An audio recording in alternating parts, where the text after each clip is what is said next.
रात का समय था। उस घने जंगल में चारों ओर गहरा सन्नाटा फैला हुआ था। जंगल के बीच एक अजीब सा माहौल था। पेड़ों पर बैठी उल्लुओं की रहस्यमयी आवाजें गूंज रही थी। हवा में एक अजीब सी गूंज फैली हुई थी और जमीन पर हल्की हल्की धुंध फैली थी। घने पेड़ों के बीच एक तांत्रिक आग के सामने बैठा हुआ था। उसके सामने एक लोहे का पिंजरा रखा था जिसमें एक सुंदर लेकिन उदास तोता कैद था। तांत्रिक धीमी आवाज में कुछ अज्ञात मंत्र पढ़ रहा था। कुछ देर मंत्र पढ़ने के बाद उसने आंखें खोली और तोते की ओर देखकर बोला, अब बस, अब मुझे केवल एक बलि और चाहिए। उसके बाद मुझ में रूप बदलने की शक्ति आ जाएगी और फिर तू जानता है मैं क्या करने वाला हूँ। तोते की आंखों में भय और दुख उतर आया। उसकी आंखों से आंसू टपकने लगे। वह कांपती आवाज में बोला, तुम बहुत गलत कर रहे हो। तुम्हें ऐसा नहीं करना चाहिए। तुमने मेरी आंखों के सामने न जाने कितने निर्दोष लोगों की बलि चढ़ा दी और मैं चुपचाप देखता रहा। तांत्रिक का चेहरा एकदम कठोर हो गया। वह गुस्से में आंखें लाल करते हुए बोला, तू कर भी क्या सकता है? शायद तू भूल गया कि आज तेरी भी बलि चढ़ेगी। तू भी मेरी तंत्र क्रिया का हिस्सा है। मुझे छोड़ दो, मुझे छोड़ दो। मेरे परिवार वाले मुझे याद कर रहे होंगे। मैं विचित्र जंगल का सबसे लोकप्रिय तोता हूँ। तांत्रिक जोर से हंसने लगा। उसकी हंसी इतनी डरावनी थी कि जंगल के पक्षी सहम गए। वह तोते के करीब जाकर बोला, इसी कारण तो तुझे विचित्र जंगल से पकड़कर यहाँ लाया हूँ। तेरी जादुई शक्तियाँ मैं पहले ही छीन चुका हूँ। मुझे ऐसा ही तोता चाहिए था जो इंसानों की तरह बोल सके और जादू भी जानता हो। इतना कहकर तांत्रिक पिंजरे की ओर बढ़ने लगा। अचानक तोते की आंखों से रंग बिरंगी रोशनी निकलने लगी। रोशनी पिंजरे के ताले पर पड़ते ही वह खुल गया। ये कैसे हुआ? मैंने तो तेरी सारी जादुई शक्तियाँ छीन ली थी, फिर तूने पिंजरा कैसे खोल दिया? तोता हवा में उड़ने लगा। उसकी आवाज गूंज उठी, कुछ शक्तियाँ कोई नहीं छीन सकता। इतना कहकर तोता अंधेरे में ओझल हो गया। जा, दुनिया के किसी भी कोने में चला जा, पर मैं तुझे अब किसी भी कीमत पर नहीं छोड़ूंगा। अचानक वहाँ काला धुआं फैलने लगा। धुएं के बीच से एक विशाल काय राक्षस प्रकट हो गया। उसकी आंखों से गुस्से की ज्वाला फूट रही थी। राक्षस गुर्राते हुए बोला, तांत्रिक, आज रात तूने मुझे वचन दिया था कि विचित्र जंगल के जादुई तोते की बलि देगा। मैं बलि देने ही वाला था, लेकिन वह तोता भाग गया। मूर्ख, वो एक बोलने वाला तोता है। अगर उसने तेरा भेद खोल दिया तो तू अपने मकसद में कभी कामयाब नहीं हो पाएगा। मैं जानता हूँ, मगर वह तोता नहीं जानता कि मैं एक तांत्रिक हूँ। मैंने उसके ऊपर मंत्रों का प्रहार कर दिया है। वो ज्यादा आगे नहीं जा पाएगा, रास्ते में ही घायल होकर दम तोड़ देगा। और अगर वह बच गया तो वह अपना मुंह नहीं खोल पाएगा। अगर उसने मेरा रहस्य किसी को बताने का प्रयास किया तो जलकर राख हो जाएगा। ठीक है, अब इसके बदले तुझे 2 मनुष्यों की बलि देनी होगी, तभी मैं तुझे रूप बदलने की शक्ति दूंगा। मुझे यह शर्त मंजूर है। राक्षस एक क्रूर हंसी हंसता हुआ गायब हो गया। तांत्रिक की आंखों में एक शैतानी चमक आ गई। इस घटना के 2 दिन बाद केशव नगर राज्य का हरियापुर गांव में मातम पसरा हुआ था। हर कोई डरा हुआ था। गांव के मुखिया एक पुराने वृक्ष के नीचे बैठे हुए थे।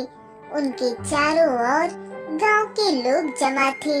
माहौल गंभीर था। तभी गांव का एक युवक मोहन क्रोध में उठ खड़ा होता हुआ बोला, आखिर यह सब कब तक चलेगा मुखिया जी? मैं भी यही सोच रहा हूँ मोहन, लेकिन सोचने से कुछ नहीं होगा। हरियापुर के ना जाने कितने युवक गायब हो चुके हैं। अब आप किसका इंतजार कर रहे हैं? मोहन, मैंने अपनी ओर से बहुत पता लगाने की कोशिश की, लेकिन कुछ भी हासिल नहीं हुआ। मेरी समझ में नहीं आ रहा कि यह सब कौन कर रहा है। तुम जानते हुए भी अनजान बन रहे हो मुखिया जी। मैंने तुम्हें कितनी बार बताया है कि उस रात मैंने बलिया की दिल दहला देने वाली चीख सुनी थी। बलिया एक दिन पहले ही गायब हुआ था। क्या तुमने बलिया की चीख सुनी थी? हाँ, और यह सब जंगल में हो रहा है। गांव के लकड़हारे डर के कारण जंगल जाना छोड़ चुके हैं। अब कुछ कीजिए, नहीं तो पूरा गांव खत्म हो जाएगा। मुखिया सोच में पड़ गया। कुछ देर बाद वह गहरी सांस लेता हुआ उठ खड़ा हुआ। अब और इंतजार नहीं करूंगा, मैं आज ही महाराज से मिलूंगा। मुखिया गांव की सीमा पार करके केशव नगर के राजमहल की ओर बढ़ गया। कुछ समय बाद वह महल में प्रवेश कर गया, जहां राजा विक्रम अपने मंत्री जगन्नाथ के साथ बैठा था। महाराज, महाराज, हरियापुर गांव को आपकी सहायता की सख्त आवश्यकता है। लेकिन तुम कौन हो? मैं हरियापुर गांव का मुखिया हूँ। महाराज, हमारे गांव के युवक लगातार गायब हो रहे हैं और हमें शक है कि जंगल में कुछ भयावह घट रहा है। राजा विक्रम और मंत्री जगन्नाथ एक दूसरे की ओर देखने लगे। उनके चेहरे पर चिंता की लकीरें उभर आई। महाराज, मुखिया ने जो बात बताई वह अत्यंत चिंताजनक है। राज्य के किसी भी भाग में इस प्रकार से युवकों का अचानक लापता हो जाना शुभ संकेत नहीं है।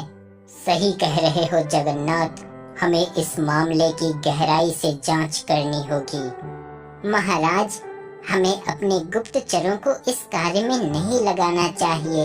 अगर मुखिया सच कह रहा है तो यह कोई साधारण घटना नहीं हो सकती।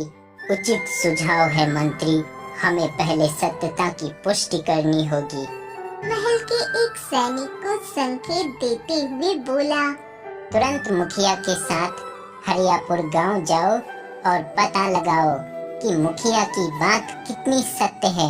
विशेषकर यह देखो कि क्या सच में युवकों का गायब होना कोई रहस्य है या किसी अन्य कारण से वे लापता हो रहे हैं। सैनिक मुखिया के साथ वहां से चला गया। कुछ देर बाद राजा विक्रम अपने कक्ष में चला गया। रानी रुक्मणी राजा को चिंतित देखकर वे व्याकुल हो गईं। महाराज, आप इस प्रकार चिंता में क्यों हैं? क्या कोई गंभीर समस्या उत्पन्न हो गई है? रानी, राज्य के हरियापुर गांव में कई युवक अचानक लापता हो गए हैं। यह हमारे राज्य के लिए अच्छे संकेत नहीं है। यह तो बहुत भयानक समाचार है। क्या यह किसी शत्रु की साजिश हो सकती है? अभी कुछ भी कहना जल्दबाजी होगी। हमने मामले की जांच के लिए सैनिकों को भेजा है। देखते हैं वे क्या समाचार लेकर आते हैं। इतने में दरवाजे पर एक सैनिक और मंत्री जगन्नाथ आ पहुँचे।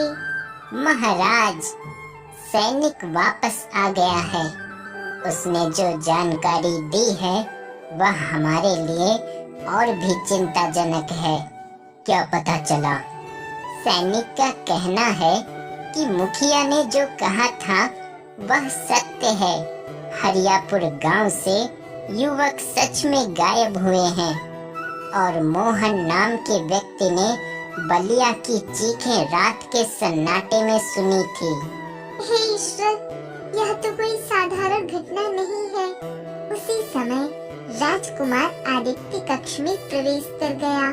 पिताजी, मैंने सुना है कि हरियापुर गांव में कई युवक लापता हो गए हैं। क्या यह सत्य है? हाँ पुत्र, यह सत्य है और इसी कारण मैं अत्यंत चिंतित हूँ। पिताजी, मैं स्वयं इस रहस्य की गुत्थी सुलझाने जाऊंगा। हमें यह जानना ही होगा कि आखिर हमारे राज्य के युवक कहाँ जा रहे हैं। आदित्य, तुम्हारे इस साहसिक निर्णय से मुझे अत्यंत प्रसन्नता हुई है। एक राजा बनने से पहले तुम्हारे मन में अपनी प्रजा के प्रति इतनी गहरी संवेदना और कर्तव्य भावना देखना मेरे लिए हर्ष का विषय है। मुझे आपका आशीर्वाद चाहिए पिताजी। मैं सत्य का पता लगाकर ही लौटूंगा। मेरा आशीर्वाद सदैव तुम्हारे साथ है पुत्र।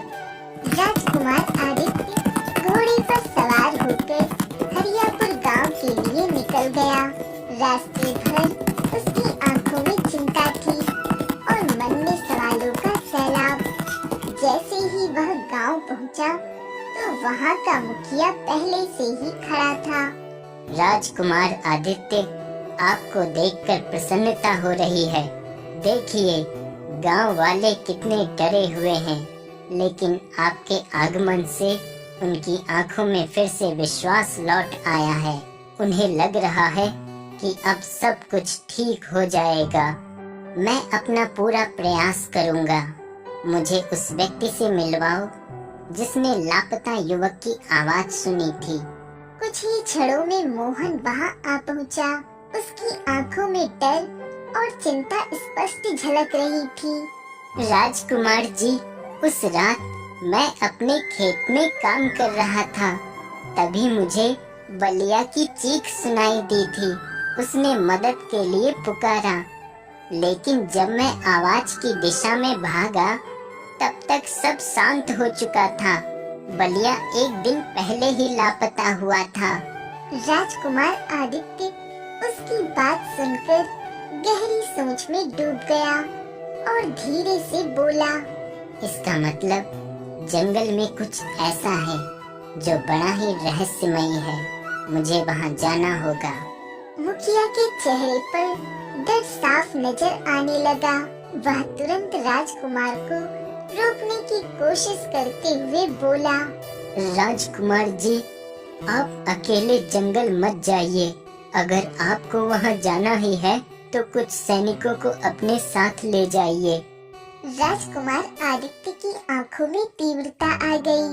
वह गुस्से से मुखिया की ओर देखकर बोला, क्या तुम्हें मेरे आगे पीछे कोई सैनिक दिखाई दे रहे हैं?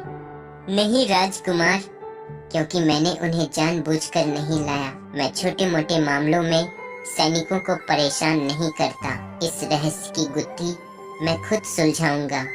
राजकुमार आदित्य घोड़े पर सवार होकर जंगल के भीतर बढ़ता गया। रास्ता घना और अंधकारमय था। जंगल में हल्का हल्का कोहरा छाने लगा। चारों ओर अजीब सी शांति थी। राजकुमार अपने चारों ओर देखकर सोचने लगा, कितनी विचित्र बात है। इस जंगल में यह कोहरा कुछ ज्यादा ही रहस्यमयी लग रहा है। और सबसे बड़ी बात, यहाँ कोई जंगली जानवर भी नजर नहीं आ रहा। आखिर यह सब क्या संकेत लग रहा है? अचानक उसकी नजर सामने एक तालाब पर पड़ी। तालाब का पानी शांत था, मानो सदियों से किसी ने उसमें हलचल न की हो। राजकुमार घोड़े से उतरकर तालाब के पास जाकर बोला, वैसे भी मुझे बहुत प्यास लगी थी। वह तालाब का पानी पीने लगा और वापस अपने घोड़े के पास जाने ही वाला था कि तभी उसकी नजर झाड़ियों में पड़े एक घायल तोते पर पड़ी। कम से कम इस जंगल में मुझे कोई तो जीव दिखा, भले ही वह एक छोटा सा तोता हो। लेकिन जैसे ही उसने ध्यान से देखा तो उसकी आंखें चौड़ी हो गईं। तोते के शरीर से खून बह रहा था। यह तोता तो घायल है, लेकिन यहाँ तो कोई जंगली जानवर तक नहीं दिखा। फिर यह जख्मी कैसे हुआ? राजकुमार सावधानी से तोते के पास चला गया। तभी तोता कराहट भरी आवाज में बोल पड़ा। इस जंगल की थोड़ी सी मिट्टी मेरे जख्म पर लगा दो, वह भर जाएगा। राजकुमार आदित्य घबरा गया और तुरंत पीछे हट गया। उसकी आंखों में अविश्वास झलकने लगा। यह कैसे हो सकता है? सच है कि तोते नकल कर सकते हैं, लेकिन वे इंसानों की तरह बोल नहीं सकते। तुम जरूर कोई मायावी जीव हो। सच सच बताओ, तुम कौन हो और इस जंगल में क्या कर रहे हो? पहले जो कहा है वह करो। इस मिट्टी को मेरे जख्म पर लगा दो, मैं तुम्हें कोई नुकसान नहीं पहुंचाऊंगा। तोते की आंखों से आंसू टपकने लगे। न जाने क्यों राजकुमार आदित्य को उस पर दया आ गई।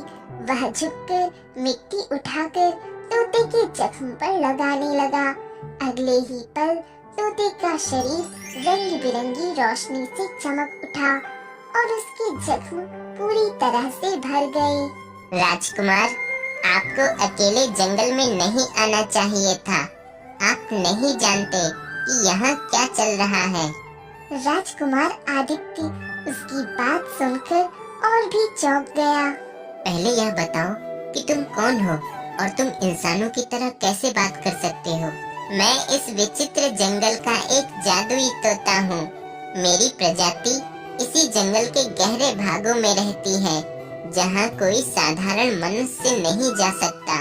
इतना कहने की देर थी कि अचानक राजकुमार आदित्य को अपने चारों ओर सब कुछ घूमता हुआ महसूस होने लगा।